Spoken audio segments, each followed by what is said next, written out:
Bismillahirrahmanirrahim. Assalamualaikum warahmatullahi wabarakatuh. Alhamdulillahi rabbil alamin. Alhamdulillahilladzi anzala ala abdihil kitab wa lam yaj'al lahu 'iwaza. Wassalatu wassalamu ala asyrafil anbiya'i wal mursalin wa ala alihi wa sahbihi ajma'in. Amma ba'd. Sahabat-sahabat Ritma dimanapun Anda berada, sudah sepantasnya untuk kita bersyukur kehadirat Allah Subhanahu wa Ta'ala yang telah melimpahkan begitu banyak potensi serta nikmat di dalam kehidupan kita, terutama nikmat kesehatan dan nikmat Islam itu sendiri. Sehingga alhamdulillah sampai saat ini kita masih sempat melaksanakan salah satu ritual penting di dalam Islam, yakni puasa di bulan suci Ramadan. Tak lupa pula salawat serta salam, marilah kita haturkan keharibaan junjungan kita, baginda Muhammad sallallahu alaihi wasallam, yang telah mengeluarkan kita dari jurang kebodohan kepada lembah yang penuh dengan peradaban dan kedamaian, yaitu dinul Islam. Sahabat-sahabat Ritma yang insyaallah dirahmati Allah Subhanahu wa Ta'ala, alhamdulillah kita telah melewati beberapa hari dari bulan yang mulia ini, yakni bulan suci Ramadan. Tentunya kedatangan bulan suci Ramadan ini menawarkan begitu banyak keutamaan dan kemuliaan kepada kita. Oleh karenanya, sudah sepantasnya untuk kita meningkatkan kualitas dan kuantitas ibadah kita kepada Allah Subhanahu wa Ta'ala, agar mampu menjemput apa yang ditawarkan, kemuliaan-kemuliaan dan keutamaan yang ditawarkan di bulan suci Ramadan. Dan salah satu kemuliaan yang ada di bulan suci Ramadan yaitu Lailatul Qadar, atau malam di mana Al-Quran diturunkan. Allah Subhanahu wa Ta'ala berfirman di dalam Quran surah Al-Baqarah ayat 185. Syahrul Ramadan alladzi unzila fihi al-Quran hudan lin-nas wa bayyinats minal huda wal furqan.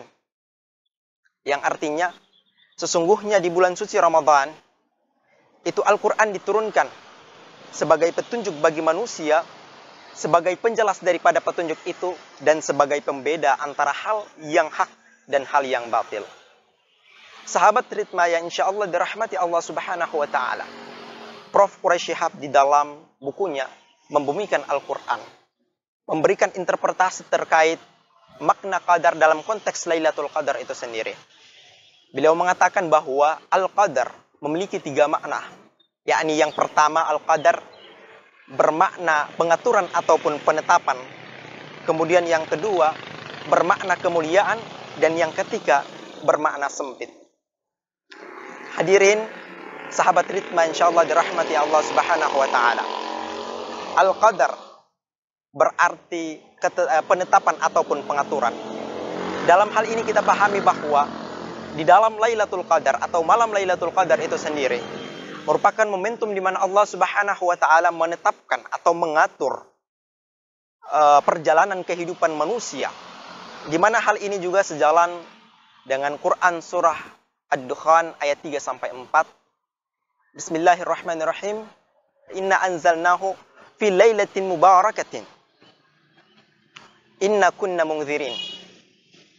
Bahwa sesungguhnya kami turunkan Al-Quran itu di malam yang diberkahi, dan kamilah yang memberi peringatan. Sahabat Ritma yang insyaallah dirahmati Allah Subhanahu wa Ta'ala, kemudian makna yang kedua dari Al-Qadar adalah kemuliaan, di mana pada malam ini terdapat sebuah kemuliaan yang tiada tanding. Kenapa ada kemuliaan sebesar itu? Sebab malam ini dipilih sebagai malam turunnya Al-Quranul Karim. Dan makna Al-Qadar sebagai kemuliaan ini juga terdapat di dalam Quran surah Al-An'am ayat 91, di mana Allah berfirman, "Ma qadarullah haqqa qadrihi, idz qalu ma anzalallahu ala basyarin min syai'in." Bahwa mereka tidak dapat memuliakan Allah Subhanahu wa Ta'ala dengan kemuliaan yang semestinya,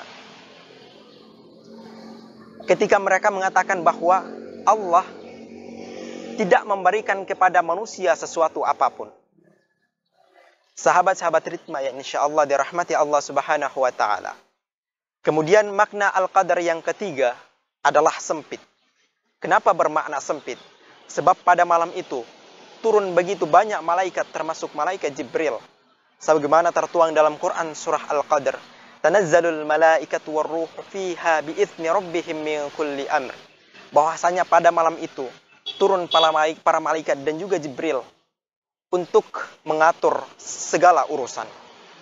Kata qadar yang bermakna sempit juga tertuang di dalam Quran surah Ar-Ra'd ayat 26, di mana Allah Subhanahu wa taala berfirman, Allahu yabsutur rizqa liman yasha wa yaqdir. Bahwa Allah melampangkan rezeki bagi siapa saja yang dikehendaki dan Dia pula yang menyempitkannya.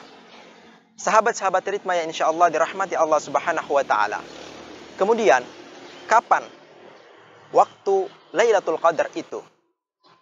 Nabi sallallahu alaihi wasallam hanya mengisyaratkan dalam hadisnya yang diriwayatkan Imam Bukhari dari Aisyah radhiyallahu anha, di mana Nabi sallallahu alaihi wasallam bersabda, carilah Lailatul Qadar di malam ganjil dari 10 malam terakhir di bulan Ramadan. Hadis riwayat Bukhari. Kemudian pada redaksi hadis yang lain, Nabi sallallahu alaihi wasallam mengatakan dari Aisyah radhiyallahu anhu, yakni dikatakan bahwa kana Nabi sallallahu alaihi wasallam idza dakhala asyru shadda mi'zarahu wa ahya lailahu wa ayqiz ahlahu. Yakni apabila Nabi sallallahu alaihi wasallam memasuki 10 hari terakhir, yakni di bulan Ramadan, beliau mengencangkan sarungnya, kemudian menghidupkan malam-malam tersebut dan membangunkan keluarganya. Sahabat ritma yang insyaallah dirahmati Allah Subhanahu wa taala. Namun tentunya kepastian turunnya atau kepastian malam Lailatul Qadar hanya Allah Subhanahu wa taala yang tahu secara pasti. Namun sebagai manusia, kita hanya bisa berikhtiar dengan mempersiapkan amal-amal kita, dengan mempersiapkan amal terbaik kita untuk menjemput malam Lailatul Qadar itu sendiri. Kemudian sahabat-sahabat ritma yang insyaallah dirahmati Allah Subhanahu wa taala. Adapun amalan-amalan yang dianjurkan untuk dilaksanakan di malam Lailatul Qadar, yakni Imam An-Nawawi dalam kitab Al-Adhkar menjelaskan ada beberapa amalan yang sangat dianjurkan.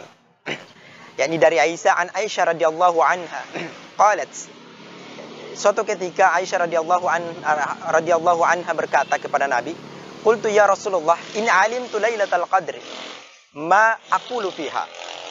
Bahwa jika saya ketahui datangnya malam Lailatul Qadar, apa yang harus saya katakan? Kemudian Nabi sallallahu alaihi wasallam mengatakan, quli Allahumma innaka afuwun tuhibbul afwa fa'fu anna. Katakanlah, ya Allah, sesungguhnya Engkaulah Maha Pengampun. Engkau menyukai orang yang memohon pengampunan, maka ampunilah aku. Kemudian para ulama kita juga sangat menganjurkan untuk membaca doa ini. Ya, ini yustahab an yukthir fiha min hadad doa, wa yustahab qiraatul Quran wa sairil adhkar wa da'watil mustahabba fi mawatin syarifah. Jadi dianjurkan untuk kita untuk memperbanyak bacaan doa ini serta bacaan Al-Quran, zikir dan doa-doa yang disunnahkan pada tempat atau waktu yang mulia. Kemudian sahabat ritma insyaallah dirahmati Allah Subhanahu wa taala. Adapun kemuliaan di dalam malam Lailatul Qadar, yakni Rasulullah sallallahu alaihi wasallam bersabda dalam hadis riwayat Imam Bukhari, beliau mengatakan, man qama Lailatul Qadri imanan wa ihtisaban ghufira lahu ma taqaddama min dhanbihi. Bahwa barang siapa yang sholat pada malam Lailatul Qadar karena iman dan mengharapkan pahala, maka diampuni dosa-dosanya yang telah berlalu. Demikianlah penjelasan terkait malam Lailatul Qadar itu sendiri. Semoga kita dapat mempersiapkan diri serta ibadah kita untuk menjemput malam Lailatul Qadar. Itu saja yang dapat saya sampaikan, lebih dan kurangnya mohon dimaafkan. Wallahu muwaffiq ila aqwamit thoriq. Assalamualaikum warahmatullahi wabarakatuh.